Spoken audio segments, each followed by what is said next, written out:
What's up guys? So may pakita na po data sa inyo ano. Mo din siya naputol na siya mo ni siya nga kahoy. So mo ni siya nga to ginaingon rin nga mahogani. Nadagan na siya diri sa Pilipinas pero do you believe dili na siya native? Yes, dili ni siya native. Usa ni siya ka-introduce species ni siya guys. So mo din ang itong ginatawag nga big leaf mahogani or kanang ginatawag na rin nga mahogani.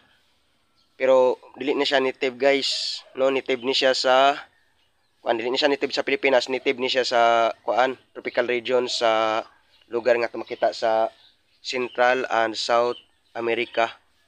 So mo ni siya guys, ang scientific name anandi kay ning Swietenia macrophylla. Macrophylla gikan na sa siyang porma. Macro means big or large, phylla means leaf or leaves kung daghan. Bitaw, og nabilong din siya sa pamilyang Meliaceae or mahogany family. Mo ni siya guys, no?